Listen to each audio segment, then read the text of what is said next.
Okay, real estate people, here we are. I'm Bill Stevenson. This is Ken Cannon. We're both with Spotlight Realty, and we're here in fall of 2023 to give you a market update. Ken, where are we in this market now, and how did we get here? Well, it's been a crazy ride. Ever since COVID hit, the market just kind of got turned on its head. We went from what was normally a predictable seasonal market with steady appreciation around 5 to 10% on a high day. The money was still relatively inexpensive.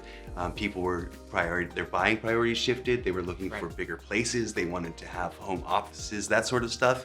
And importantly, they wanted to live in the South and the Triangle. They didn't. Right. There's no reason to live in Manhattan anymore Not because anymore. everything that was good about Manhattan was no longer good. Yeah. And so a lot of those people just came here. They came here, and then so there was that influx, and we saw in those 2 years, from 2020 through 2022, we saw 20%, 30% appreciation year over year in these local markets, and that's unheard of around here. Amazing. Yeah, and so of course with that, everyone starts to get afraid. Are we in the bubble? Are we seeing things? Right.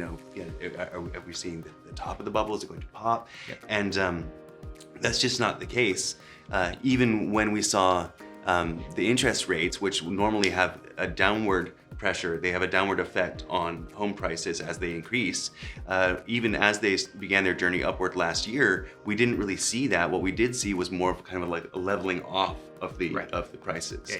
And as it stands right now, home values are the median home price has just gone back up to about just below where it was in peak 2022. Right. So we're sitting in a pretty good market right now. Yeah, still good. I mean, you would say home prices are flat, or home prices maybe even some areas a little bit down, but still pretty darn good. Yeah. If you bought a home in 2019, you're still extremely happy. Absolutely, about it, right? Even in 2020. Yeah. Right? So yeah. And if you're buying now, I don't think there's any concern. There shouldn't be this concern of I'm buying at the top of the bubble. That was what I was getting a lot of feedback from my clients, or concern from my clients, and saying, are we? Is now the right time? Should we wait? Should this settle? And what I tell them is, it's not going to settle. There's still a lot of upward momentum. There's still a lot of upward pressure here on our market locally that is driving that. Of course, inventory is one of those factors. Inventory was a problem pre-COVID. It became even more of a problem after COVID.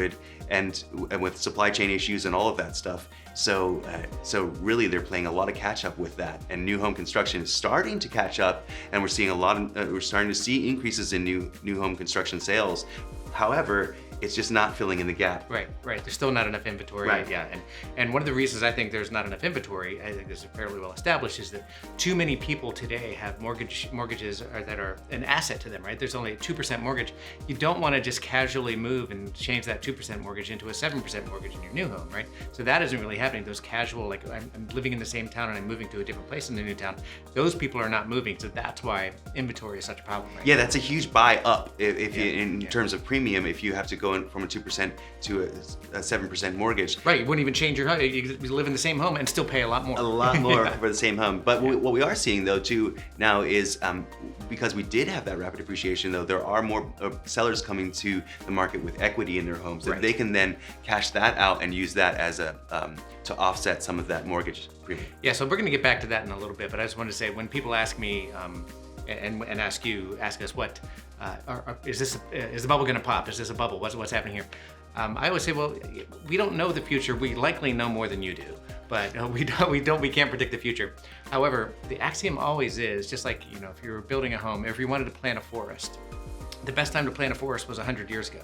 The second best time to plant a forest is today, right? So it's the same thing with home buying, right? Yeah. You really wish you bought a home 20 years ago, but if you didn't buy a home 20 years ago, don't try to wait for the next time when it's good to buy a home, because it may never actually Everyone occur. wants to get in the ground floor, and we're already up. We're already exactly the elevator left. So and it's going to continue to go up. There's, like I said, we were talking earlier, we're talking about some of the tech jobs here, the institutions that have been in this area particularly, that are going to insulate it through whatever economic pressures we might see coming in. Yeah, I always say, when people are asking about the triangle, what it's like, what's the economy like?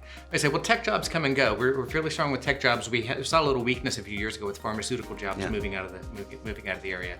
Those are mostly replaced by tech jobs, but we have at least 3 major universities and a few other not as major universities, and the state capital. Right. And none of those things are going anywhere. They're not going anywhere. Yeah. So that really stabilizes. That puts a pretty high floor on the entire market. It does, and that affects both rental markets and purchase markets. Exactly. Right. And then those rental markets in terms, they then appeal to investors, which again creates that upward pressure. So there's just this positive cycle on home values as we can continue to see prices go up.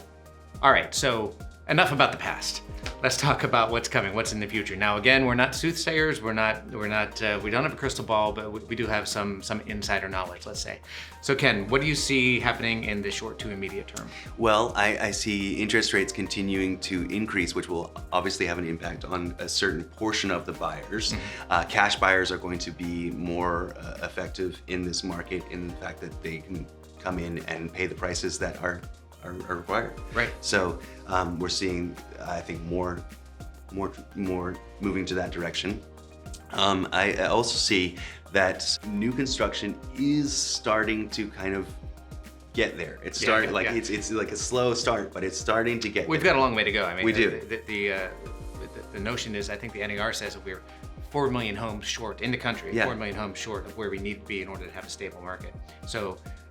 It's going to take a long time to build 4 million more homes than normal. Well, and the triangle alone is forecasted to grow by 1 million people over the next 10 years. Yeah. That's more than double the current population. Right. So those people have to live somewhere. Indeed. And the homes that are being built now that seem, maybe, for instance, there's a project we're looking at out in Wake Forest, 30 minutes from downtown Raleigh, and that where it may have been a stretch before mm-hmm. is now.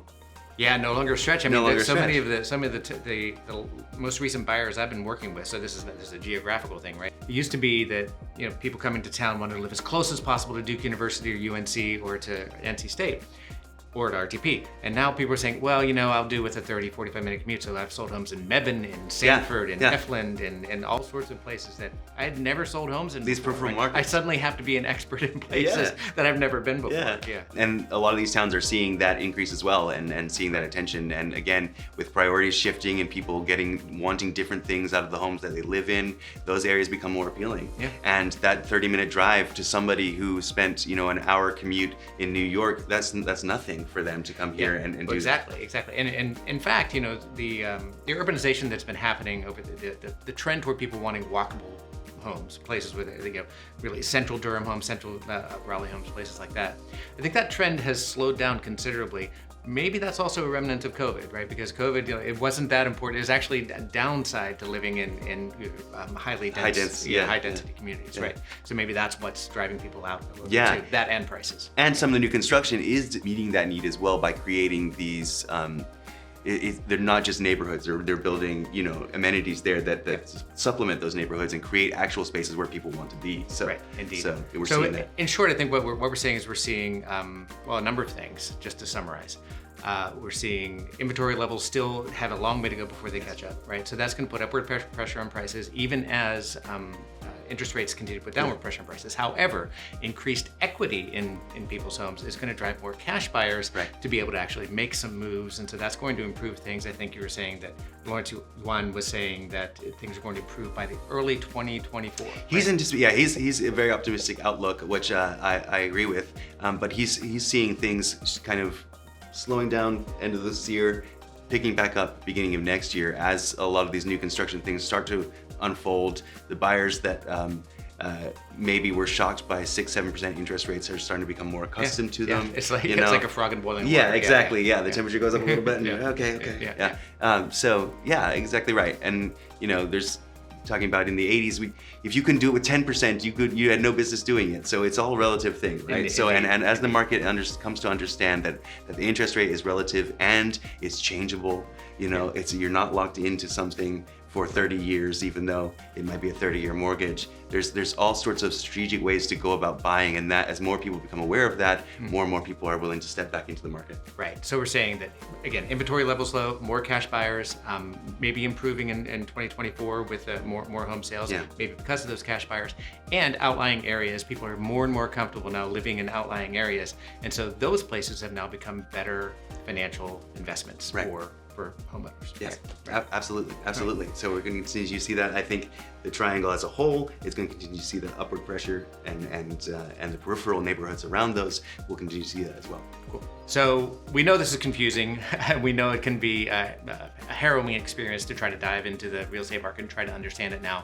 And we're here to help. So We are Bill Stevenson and Ken Cannon with Spotlight Realty. Talk to us or any of your Spotlight agents, and we'll see if we can help you.